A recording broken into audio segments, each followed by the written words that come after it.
is this forest? This is the forest of samsara. Samsara is burning me up. I'm a pakoda frying in the oil of samsara. I'm just frying, Help.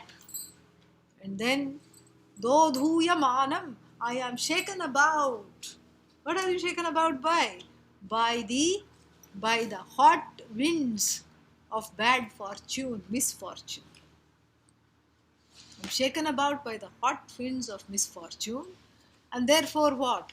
Bhitam prapannam.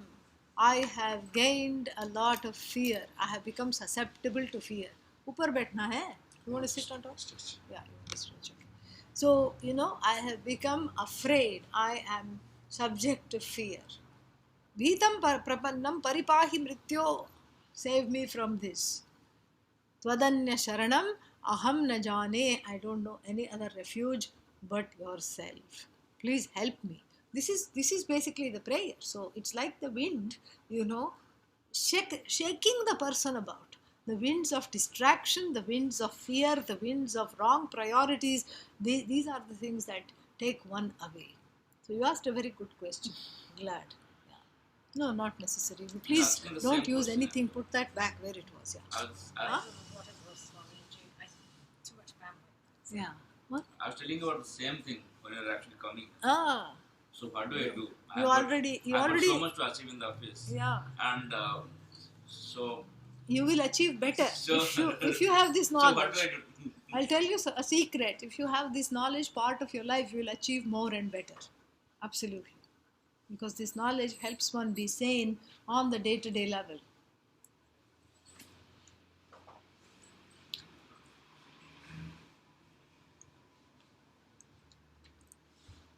So, even though the two kinds of, would you like to bring your chair here?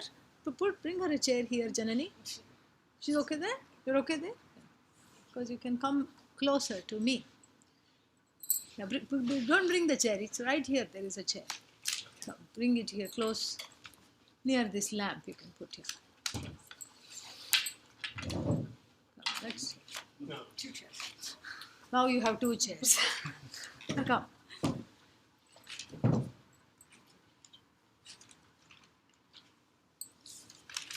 You want a cushion? Okay. So these are understand the two juxtapositions. And the juxtapositions here are very clear. And the juxtapositions have been given in an extreme way for a particular reason.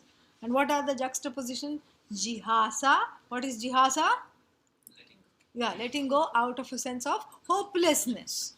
And then what is jignasa? Letting go because one wants to make room to study. Correct? And so because one knows that without this study my life is not going very well. That is what it is. So therefore these are the two kinds of letting go. And they have been, the juxtaposition has intentionally done in an extreme way to highlight the difference. Even though, really speaking, the hatashrihi means the one who has lost all the money. When they come to Vedanta, and if the teacher is good, and if they're, if they are able to stick with it, that jihasa is turned into jignasa. If they go to the correct teacher, really. Jihasa Vairagya is also called Shmashana Vairagya, the funeral ground Vairagya. Because somebody, you see a small child suddenly dead, and then, oh, what is this? Especially in America, this happens all the time. Gun violence, somebody shot somebody. You hear this every day in the newspaper. It's horrifying. Small child suddenly died, and then you say, oh my God, that child was only 8 years old. What had it done? I don't feel like I want anything. I'm sick of everything.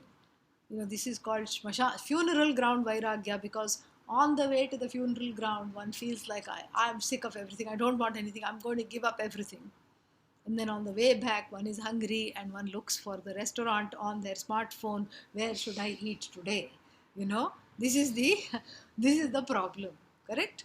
And so that's why the distinction is made, because the jihasa Vairagya, it's temporary. Stops coming to classes. Money, paisa comes. Paisa means money. Money comes. And after the money comes, the person doesn't come to the class. And so the jobless person was coming to the class, gets the job, and then pushes off because their interest was not in the class, was in the job. And then sometimes what else? The chronic illness person comes to the class and then suddenly finds a miracle cure because of alkaline water and drinks the alkaline water and everything, all the disease goes, and then the class also goes, this quest also goes, correct? And then finally, what was that? Rajya Bhrashta Paradhina, the person who was having, who was under the thumb of somebody else. Let's say that somebody dies, setting the person free, totally free. And then why will I want this? No. This, I was just coming out of a sense of hopelessness. Now I'm back to my life. Rajya Bhrashta, the jobless person, the person who has fallen from their position because of somebody else usurped the position or they were ousted from the position. And when the position comes back, they don't come back. This is the idea. Okay. But in certain cases, if the student, hood is understood, because we spend a lot of time talking about qualifying for this knowledge, because everybody cannot understand this, because one's own notions and fears and desires are coming in the way. So this preparation, even if one is not initially interested in vairagya as preparation, this can become a preparation. Why? Because if some desire is there somewhere deep, even in the unconscious, under the tutelage of a good teacher, a proper teacher can often direct these kinds of temporary vairagyas into a permanent vairagya.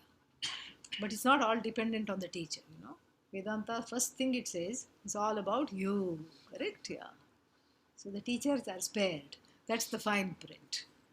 If the teaching is understood, it's your own credit, your own punya. See, the teacher doesn't take credit. It's very interesting.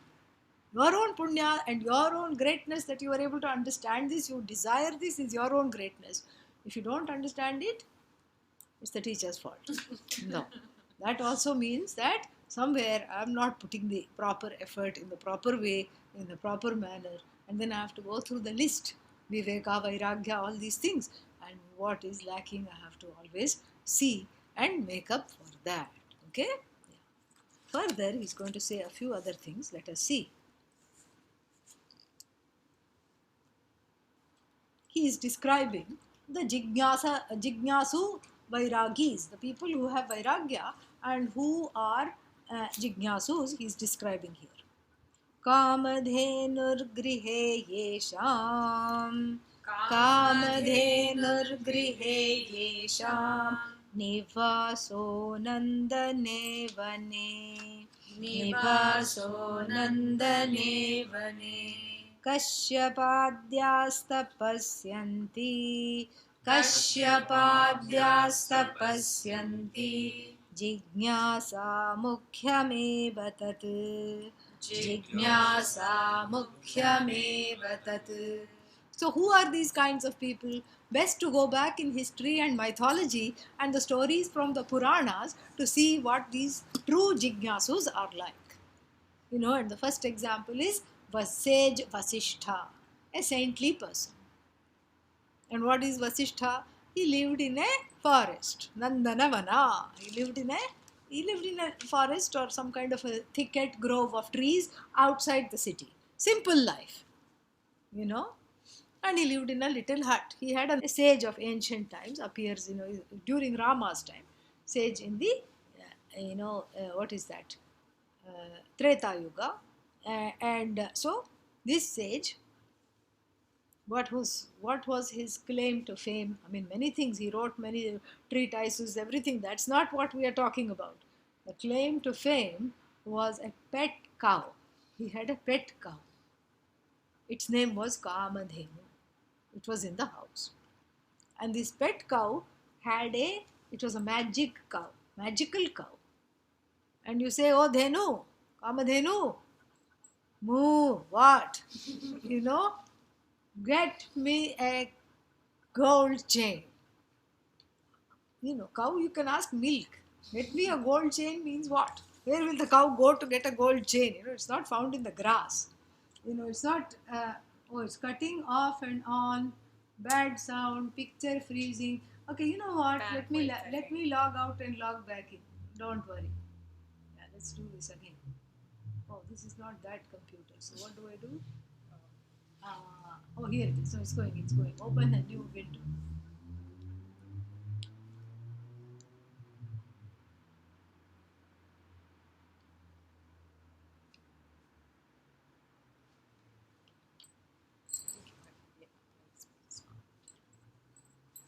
Oh, it may have just gone out briefly, then also it happens. Yeah, we are back. Nothing happened. Everything is okay now. Yeah. Now it is okay, right? Say yes. Yeah. Is it okay now? Can you hear? Yes, that's all I want to hear. Yeah, enough. So, Kamadhenuhu grihe yesham. These are the people in whose house the Kamadhenu resides. So the cow, Kamadhenu, get me a gold chain, 24 karat gold chain. 24, you can't have 22 karat gold chain get. Where will the cow go? This Kamadhenu would immediately produce the chain and give. Kamadhenu, I feel like having mango ice cream. No problem. That at least is within the realm of cow milk, etc. But still, it would give ready-made ice cream, not just the raw material. Yeah. Kamadhenu, I don't like the interior decor.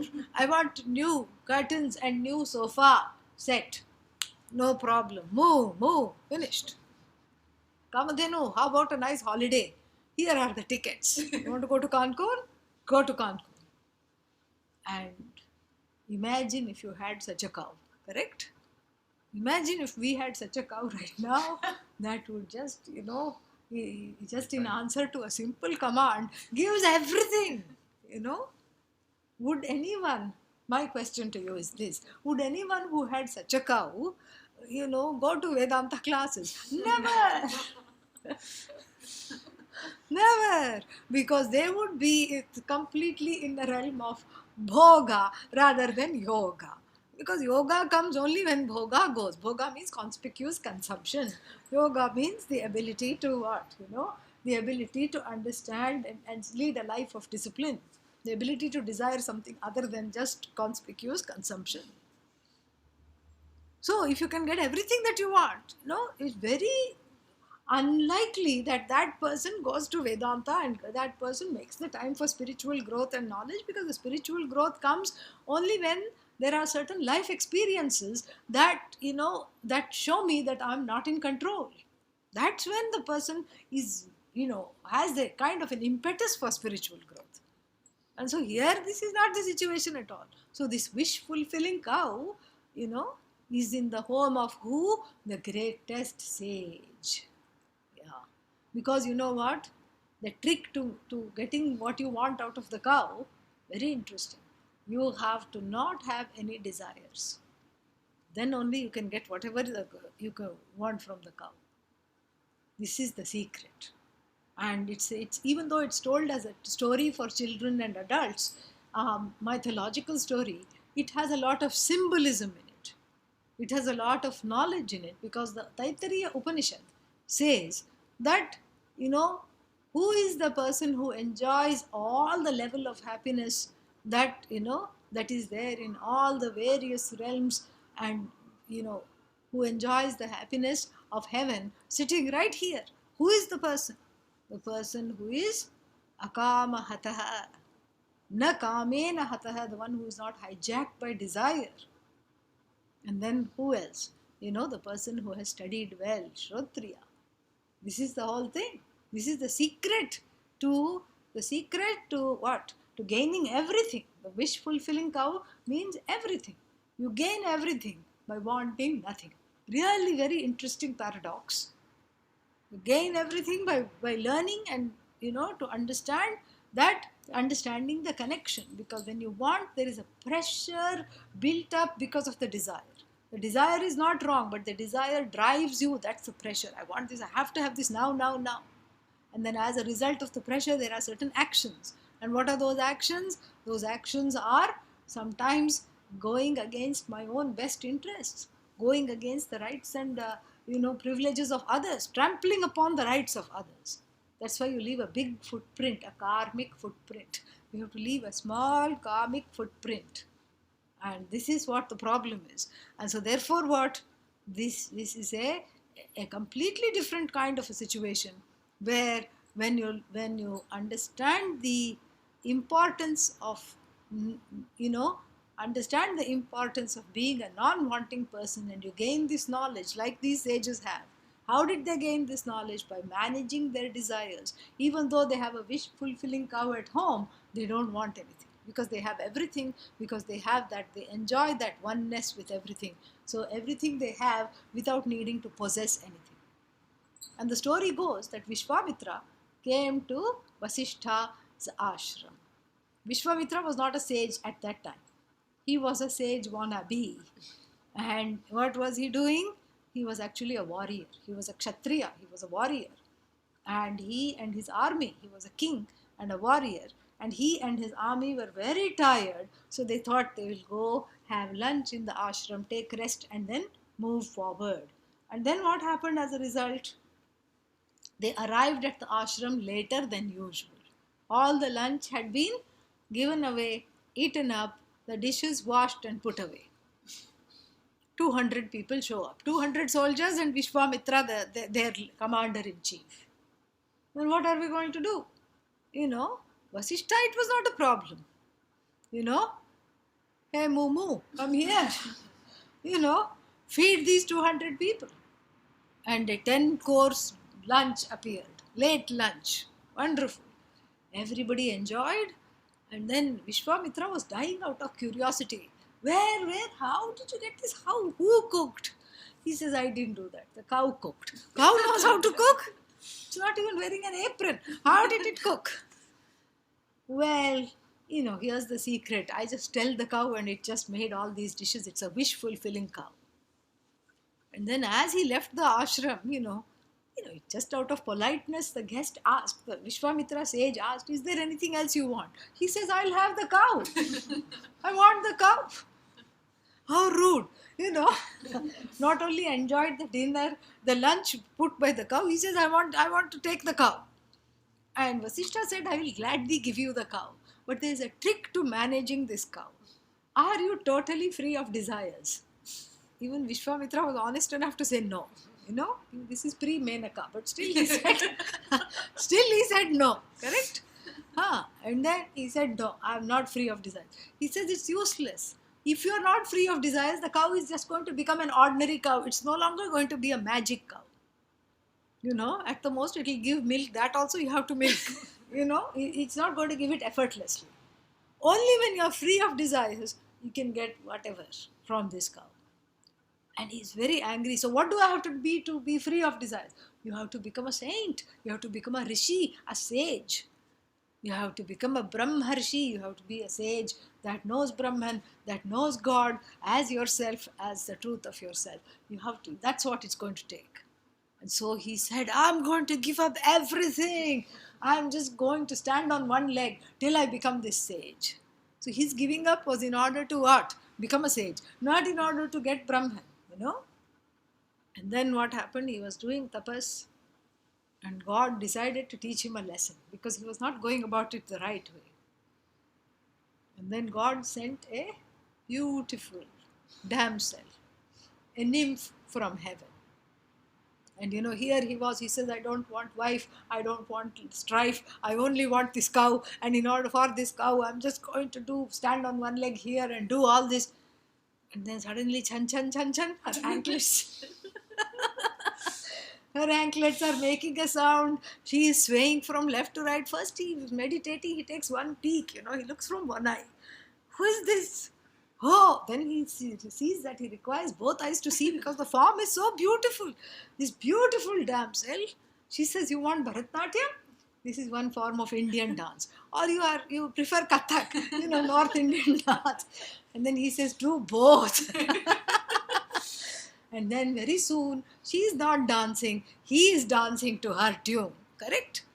And then he writes that sometimes, you have to take a break from the spiritual quest, especially when you go about it the wrong way, because this is an enforced vairagya. See, this is the example. That's why this whole thing is given here. In this is an enforced vairagya. He was forcing himself to give up. He was, feeling his giving up came out of the frustration of not having that cow, and then that's what the feeling was, and that's because he was angry that Vasishtha did not give him the cow, and that anger led him to just give up everything, and out of that anger nothing is going to happen. So Bhagavan teaches him a lesson by sending Menaka. Menaka is the Apsara. Apsara means a heavenly nymph, so she comes down from heaven, and heavenly nymph means so beautiful. And then immediately, Vishwamitra is making a ring out of kusha grass and then offering it to her, get married to me. She says, okay, no problem, that's what I was sent for.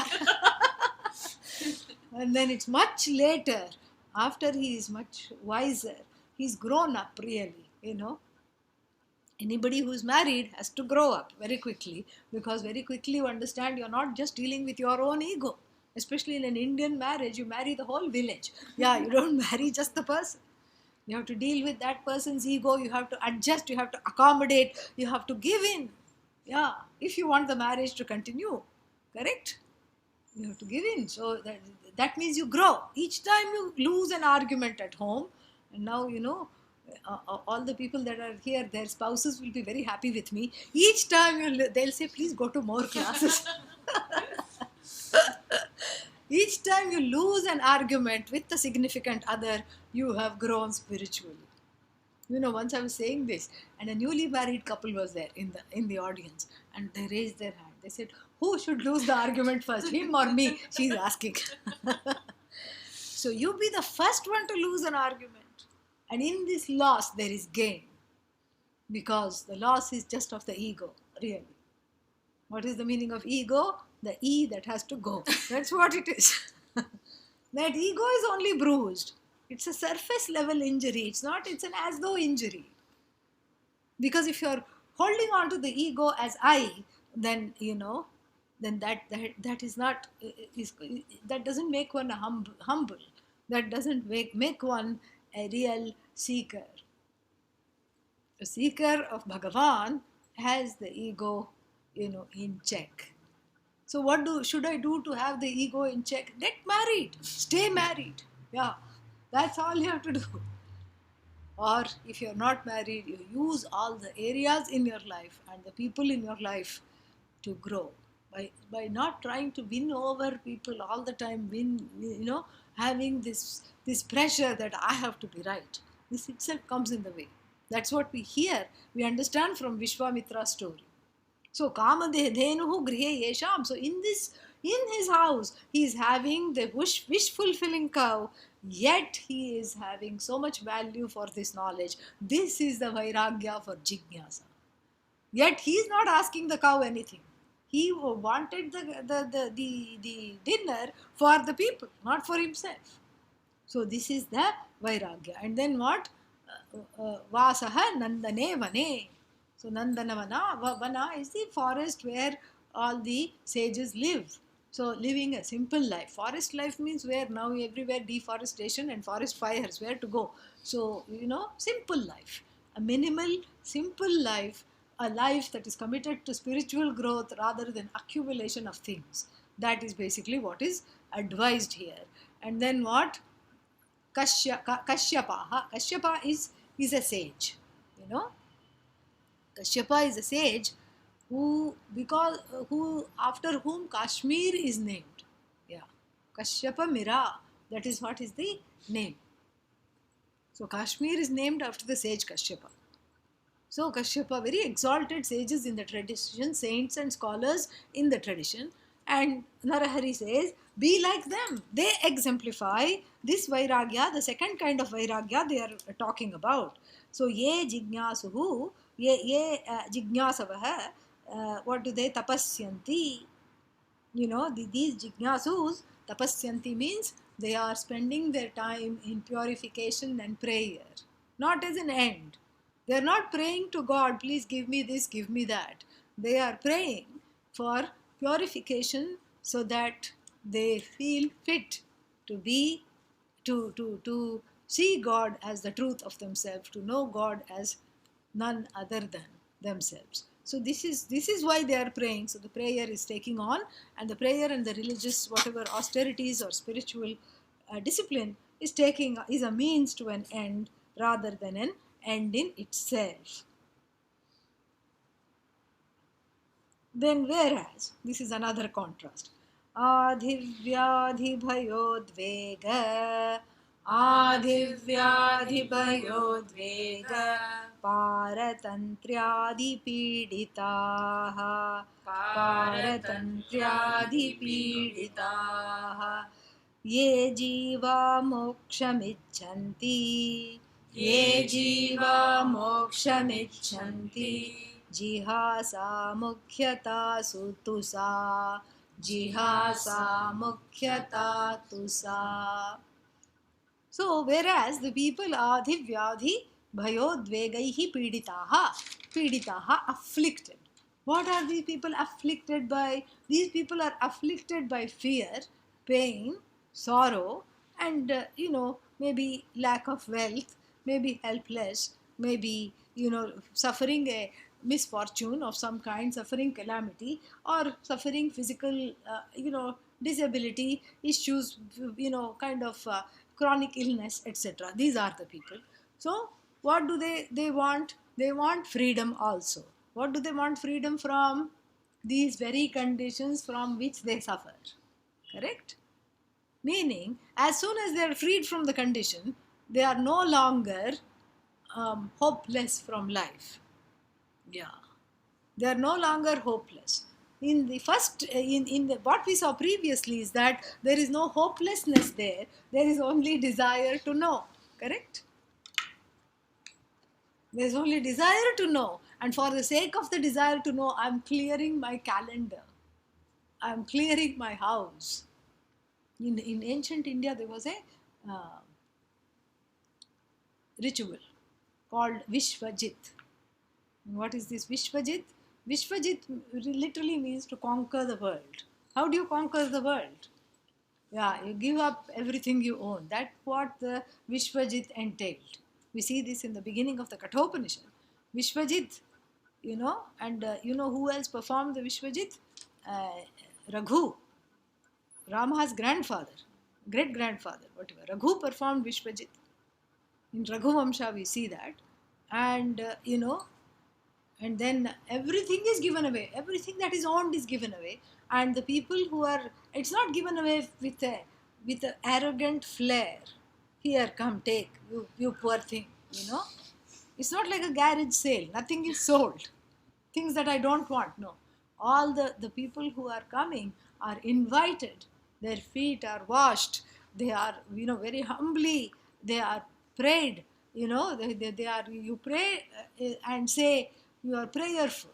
They say, please help me, relieve me from this belonging, where you are humble. And you say, please take all these things. Please take this, please take that. And they are given, everything the person owns is given away. And that is called Vishvajit. You conquer your own desires, you conquer the world. You have mastery over your desires and you master the world. It's a very interesting thing. Yeah. So like this, the giving away is easy when you have things to give away. And then, but then, or when you don't have things to give away, also give away is easy. You say, I don't want anything because you can't have anything. And then what? Here we are talking about the people who have given things away or made space in their lives for this teaching, for this study, for this pursuit. This is not a one-time thing, Then why are you having only one class?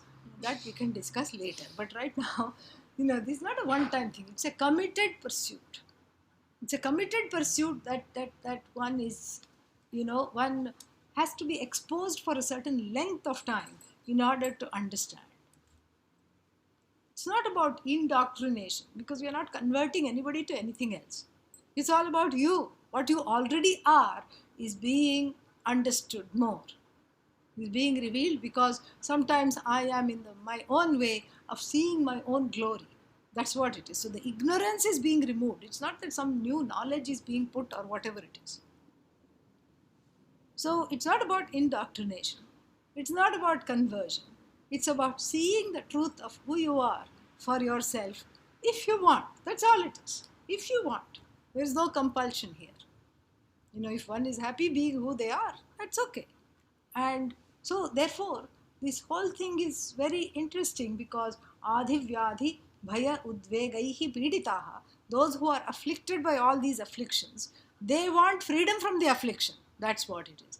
And after gaining freedom from the affliction, it remains to be seen whether those afflictions have taught them the lesson, the spiritual lesson that everything is impermanent. It remains to be seen. It need not have taught them that. Maybe it has taught them that, but many times it may not have taught them that. So therefore, this is what, those people who want beyond freedom is the one that I have to, beyond the freedom from those conditions, is the kind of person I have to grow into. Sometimes the life's lessons, when money is snatched away, when power is snatched away, one goes into an overdrive of spiritual growth. That is wonderful. We are not talking of those people. We are talking of those people who, haven't grown as a result of their experiences, and those remain hopeless. That is called jihasa vairagya. Otherwise this jihasa is converted into jigyasa. Then this is a kind of a entreaty to the students who are studying this. Manushyam durlabham praptam, Manushyam durlabham praptam, Satchastrai samskrita matihi, Satchastrai samskrita matihi, Yadina brahma vishrantihi, Yadina brahma vishrantihi, Tadasmabhih kimarjitam, Tadasmabhih kimarjitam. A few home truths are pointed out. Manushyam durlabham praptam. It is difficult to gain a human incarnation. The human being is a special incarnation. Why? What's wrong with animals? Nothing is wrong. They neither seek, nor, they have a programmed life. They are not seeking in this particular life. Even though I'm told that my pet cat is listening to your classes, sometimes people write, but what will it understand really? It need not understand because it is not suffering from a sense of complexes centered on the I.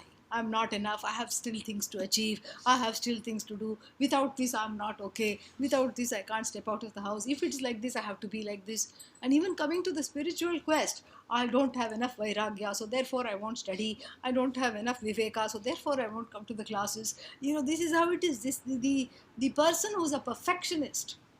What's wrong with being a perfectionist? The perfectionist asks. But really, this is a relentless perfectionism, where one is constantly judging oneself, and endowed with this kind of a pain of not accepting oneself. A cat and dog will never do that. Cat already thinks I'm perfect. Something is wrong with you. Cat will never say, I think I should feel guilty because I snatched this from the baby's hand. No, not at all. So like this, it's a human being who feels guilty, human being who feels hurt, human being who feels all this. And so therefore we need this teaching to have a level of sanity and then ultimately to be free from all insanity whatsoever. We need this teaching. And so here the entreaty is made that the point is made frequently in a number of texts that the human life is difficult to attain. Why? Because the human being is a special incarnation made for this knowledge. Grass, tree, etc. cannot gain this knowledge. Correct? Because it doesn't need this knowledge. The grass doesn't think I should be greener. I am in the other pasture. Why am I not greener? It's not thinking like that. And neither is the oak tree saying, I'm sick of being an oak tree, grandmother oak tree, grandfather oak tree. I want to grow mangoes. It doesn't think that. It is happy being what it is. It is programmed by God, and it is okay with that programming. The human being is not programmed. There is free will. And because this free will is there, with that comes the responsibility of how to use this free will. Is it really free when it becomes a slave of my desires? Really, that is the question. So, Manushyan Durlabham Praptam, Manushyanam Narajanma Durlabham.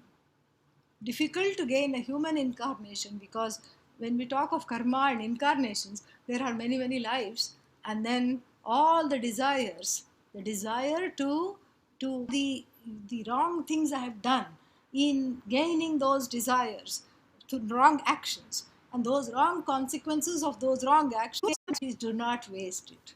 Manastraihi samarpitam. Many other problems. Sometimes people tell me, I wish I could take the class, but I'm having some sickness. I can't sit for too long. I can't concentrate for too long. And what? Somehow accidentally has been encountered. And then, Yadina Brahma, what is that? Yadina Brahma Vijnanam. Yadina Brahma, I'll tell you. Yadina Brahma Vishrantihi, even better. Asmabhihi Yadina Brahma Vishrantihi Asmabhihi Kim Arjitam. If your ultimate refuge is not God, if that is not your ultimate goal of life, Brahman here means Ishvara, God. If God is not your ultimate refuge, what have you gained? What have we gained in this life? Meaning, the whole life is gone. Whole life is gone. Whole life is wasted if you don't know your source. If you don't know your true source as the truth of yourself. If you have not spent your life seeking the truth, seeking the source, this life is wasted. You have to, don't waste this life. This is the whole, entreaty here. Because it's very easy to waste the life in so many other pursuits. So please don't waste the life, because na brahma vishranti. Vishranti means a complete repose. A complete repose and a complete lack of seeking can happen only when the quest is complete. Whatever you search for, when you don't search for Brahman, the quest is incomplete. Because what you're really wanting is Brahman. What you really want is moksha. And moksha is nothing but understanding this oneness. And what you want is this oneness deeply. And if you don't look for it, if you don't search for it, you have missed a very big opportunity. What are you doing with your life? What are you doing with your life? This is what you have to search for. So that is on Vishranti. Vishranti means the ultimate repose, the ultimate freedom from seeking is what you are really seeking. Gaining Brahman, there is no more seeking. If you are not having Brahman, all these other things are seeking. Everything is finite. What is this Brahman? It is the truth of you. It is that truth of you which is none other than that which is the cause of the universe.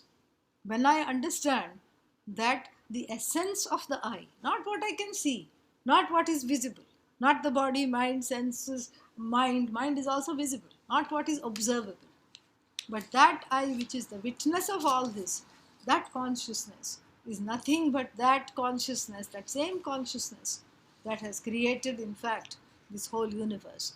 That is where the quest stops. Because I want to be great, I want to be immortal, I want to be, I want to be famous. All these are small ways in which I'm showing the desire for that quest without recognizing it. Here, when it is recognized, then the life takes on a different priority. Life takes on a different, shade. And that is what I have to understand. And so on that very hopeful note, we will stop here, and we have 5-10 minutes for questions, and then we'll will conclude. Om Purnamadav Purnamidam Purnat Purnamudachyate Purnasya Purnamadaya Purnamevavashishyate Om Shanti Shanti Shanti Harihi Om Shri Gurubhyo Namaha Harihi Om. Any questions are there? Please ask.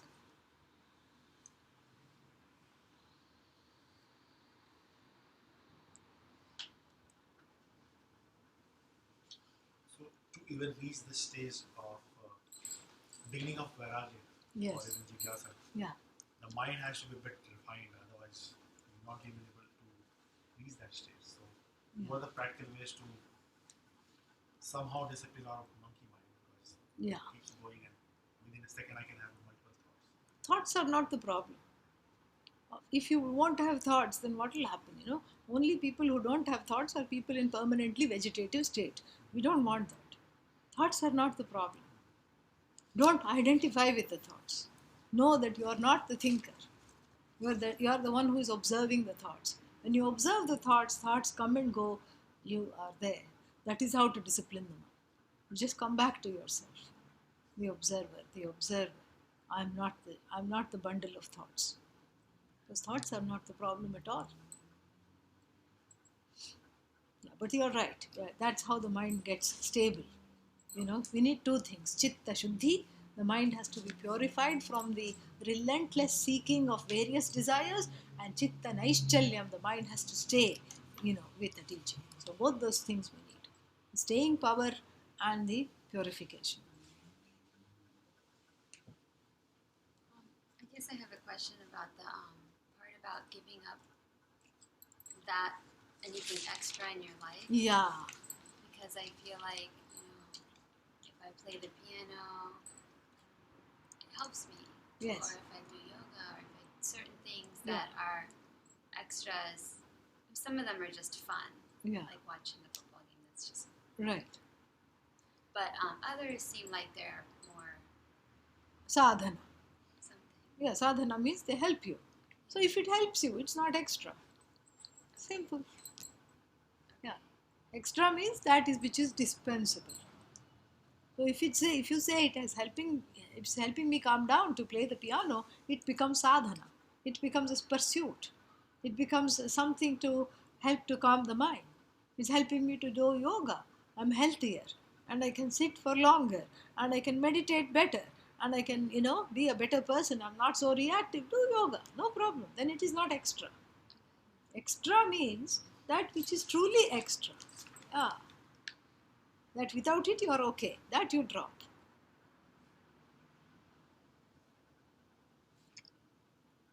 Anything else? Yes.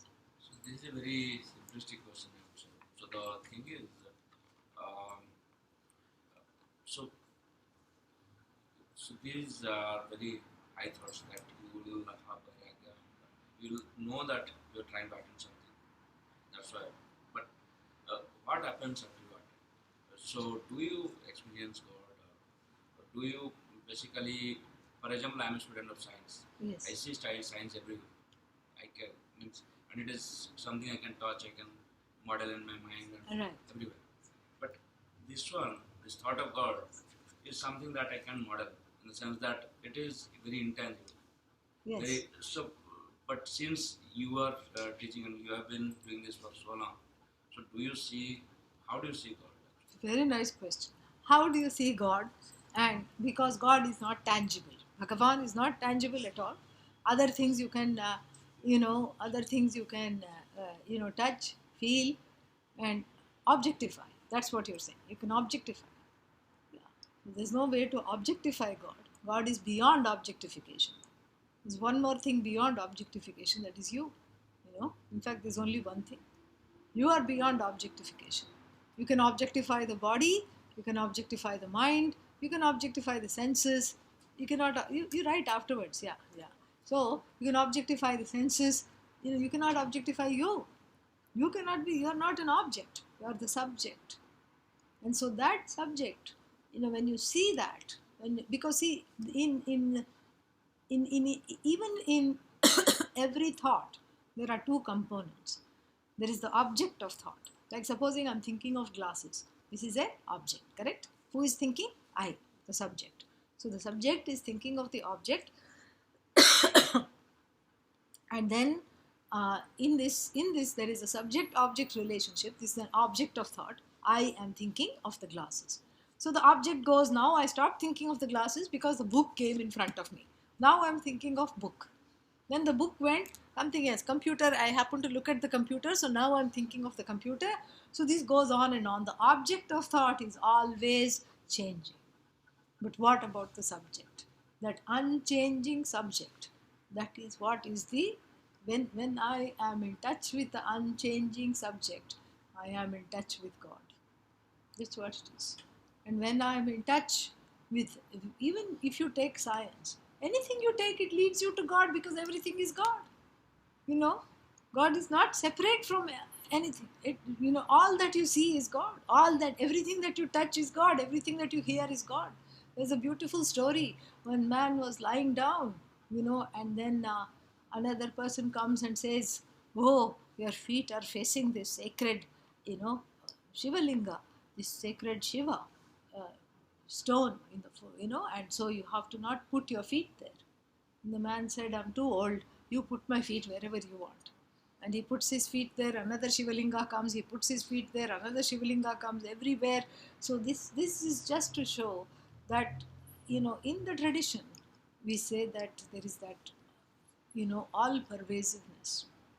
That which is, this universe is not separate from God. God is separate from universe. Universe is not separate from God. So if the universe is not separate from this thing that I call God, because in the creation is the stamp of the Creator in the form of all that exists, all that is knowable, and all that is limitless. And in everything, all those things are there.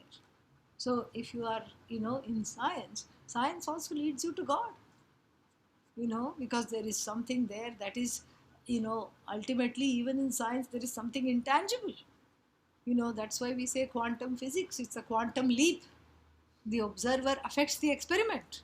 And that can only happen when the observed and the observer are one and the same. That's what it is. So the observed resolves into the observer. The observer does not resolve into anything else. And that is what I understand. It's a process. It's not a one-time thing. It takes a lot of, emotional maturity to understand. It takes a consistent exposure to the teaching to see that, to see yourself, and to, it's not, God is not an experience, because an experience is always finite. God is the truth and the content of all experiences, the invariable truth of all thoughts, all, knowledge, all experiences. That is God. That's what we say Bhagavan, Ishvara. And then, when the one decided to be many, can we say that ignorance started then? That ignorance at that moment, then ignorance is not really beginningless. No, we cannot say that, because ignorance is beginningless. So you cannot say ignorance began. I'll tell you, I'm so glad that ignorance is beginningless, because if ignorance began, then it will begin again. We don't want that to happen. Yeah. So ignorance is beginningless, because ignorance really does not have an existence. It is like your shirt. Your shirt does not really exist. What do you mean? What am I wearing? Emperor's clothes? Yes. How can you say that? Because what is the shirt? Shirt is nothing but fabric. Everything, the beginning of the shirt, the end of the shirt, the top of the shirt, the bottom of the shirt, this side of the shirt, that side of the shirt, the sleeves, everything is just fabric. What is this thing called shirt? Can you call collar shirt? No, that's collar. Said this scholar. And, that is collar. Okay, then this is the shirt? No, that is sleeve. This is the shirt? No, that's the front. That's the shirt? No, that's the shoulder. Well, that's the shirt? No, that's the back. Then what is the shirt? No, everything put together is the shirt. Okay, put it together. You make a shirt. No, I don't know how to stitch. But those who know how to stitch know how to make shirt. But still, that know-how and that making it's really fabric. The whole shirt is just fabric. You can't say fabric is shirt. Fabric is fabric. So that way it has, so ignorance is like the shirt. Yeah. It goes. As in the statement, you lose the shirt. That's all, it goes. And ignorance is not, in this example, the ignorance is not like fabric. Ignorance is like shirt. You don't know where it came from. And you don't really know what it is, but it is not ultimate. So that's why it's better to keep it that way. And then there is one more question. Rim of the wheel is constantly letting go of the ground. Rim is more asanga than connected to the earth, Jagat. Yes, beautiful, very beautiful analogy. The rim is what? The rim is constantly on the move. Yeah, and also the analogy here is that it is moving towards the goal. It is asanga, it's not attached to the samsara, it keeps on moving. Very good, keep moving, very nice. Other questions? So No? just to expand on what he was asking, Yeah, we talked about Vishranti. Or Vishranti. complete repose. Yes, So whatever we talk today, intellectually it is easy to comprehend. yes. Practically it's very difficult to apply. Yeah, yesterday, yeah. But is there a state where there is a tangible experience in terms of not physical, but even when the mind kind of is stable and can body and mind experience something beyond a normal state, which can give a clue that okay, you're on the path of progress. You experience that every night when you sleep. You are one with everything. In sleep, there is no complaints. In sleep, you're not worried about the house. In sleep, you're not worried about the job. In sleep, you're not worried about anything. So sleep is an experience of that subject-object erasure, which gives rise to happiness. That's why nobody wants to get up from sleep. Okay? So this experience you are already having, but it's not made you any wiser. Correct? It doesn't make us wiser. Each time I wake up in the morning, I'm not wiser because of the sleep. In sleep, I have this experience when I am, in a wonderful place where everybody is very happy with me, and I'm in a wedding or something like that. I'm with my friends, I'm with my relatives, I'm not complaining, I'm not having any problems. I'm happy. A desire is fulfilled, I'm happy. I listen to a joke, I'm happy. I'm listening to music, I'm happy. So, therefore, it is not, we are not lacking experiences. And if Brahman, this Vishranti is one more experience, then it will also come and go. It is you. In and through the experiences, we are looking at the content of the experiencer, the truth of the experiencer. That's what we are looking at. And it's not, I would not say that Vedanta is intellectual. Even experiences are intellectual, because after you experience, you think, okay, what did that mean? Yeah. So this whole theory, practice, we don't have that separation. So I'm telling something that is resonating. So it feels like it's theoretical because we are talking about it. And it feels like there is something to do afterwards. No. Because in the talking is already the loosening of all those things that stop you from Vishranti. Already you are in Vishranti. When you are sitting here, you are in Vishranti. Vishranti means a state of repose. The whole time you were sitting here, what were you wanting? Did you want a pot of gold? No. At the most you said, I think my legs are sleeping, I should shift the position. That's all you wanted to do. I should shift where I'm sitting. That's all. But when you're sitting and listening, there is no more want. That's what it is. That's what it's like. You're already, moksha is not something to be achieved. It is something to be recognized and discovered. You are already free. I can't make you free. Even Bhagavan can't make you free. Yeah. That's what I would say. Anything else? I think we have overstayed our visit, so we should pack up and leave. Thank you very much for coming. Next week, this class will meet on Saturday from Eugene, and then give them the... Did you bring those slips of paper? Yeah, give those slips of paper to them so that they can all log on. Yeah, what? Oh, something to give? Oh, fantastic. Thank you. Yeah, and please come and take a little bit of prasad. Yeah, this is very good for you. You're a busy man. Come. This is for Deepak. Yes. This is 5-minute meditations. And don't tell me you don't have time for that. 7 meditations. Do it with your family. You will have fun, okay? Yeah, next.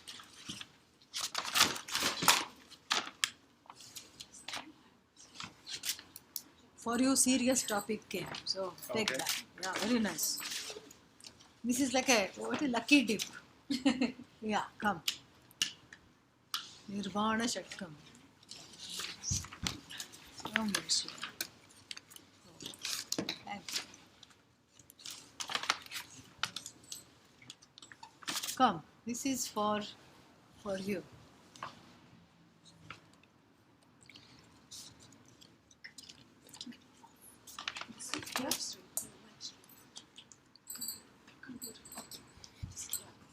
One more for you.